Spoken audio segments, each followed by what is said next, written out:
በቁርአን ውስጥ 4 አይነት የአሊፍ አይነቶች እናገኛለን። ሁሉም ታዲያ የተለያየ አይነት አነባብ አላቸው። አንደኛው ከላይም ሆነ ከታች ምንም አይነት ምልክት የሌለው አሊፍ ሲሆን አሊፍ መድ ተብሎ ይጠራል። ታዲያ ልክ እንደ መሳቢያ ፊደል ያገለግላል። ለምሳሌ ቃለ ፈማ ባሉ ፈአልሀመሃ ፉጁረሃ ወተቅዋሃ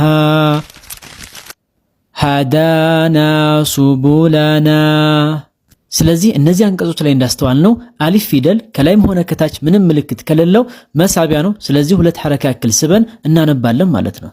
ሁለተኛው ከላዩ ላይ የሷድ ፊደል ቁራጭ ምልክት የተቀመጠበት ሲሆን ሐምዘተል ወስል ተብሎ ይጠራል። ታዲያ ይህ ፊደል የቃል መጀመሪያ ላይ የምናገኘው ከሆነ የሚነበብ ሲሆን የቃል መካከል ላይ ግን ካገኘነው አይነበብም።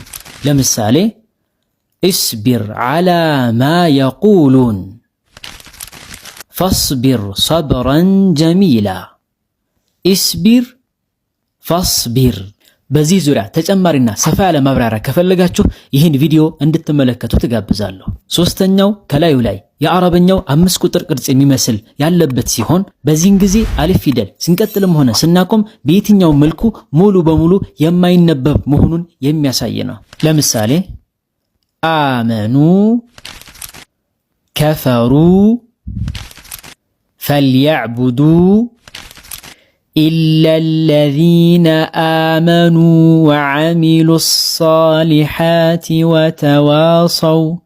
ወተዋሰው ቢልሐቅ ወተዋሰው ቢሰብር።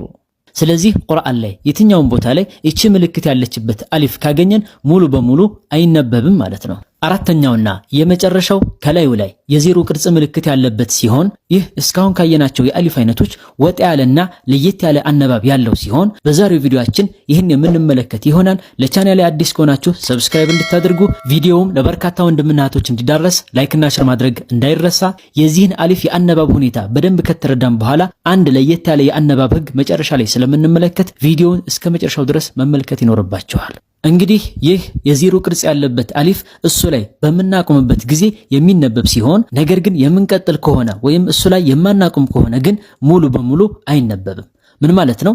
ይህ ፊደል ያለበት ቃል ላይ የምናቆም ከሆነ ፊደሉን ልክ እንደ አሊፍ መድ በማሰብ ስበን የምናቆም ሲሆን ሆኖም ከቀጣዩ ቃል ጋር አያይዘን ወይም ደግሞ ቀጥለን የምናነብ ከሆነ ግን ሙሉ በሙሉ አይነበብም። ልክ እንደሌለ አድርገን ነው የምናስበው። ለምሳሌ ወላ አነ ዓቢዱም ማ ዓበድቱም።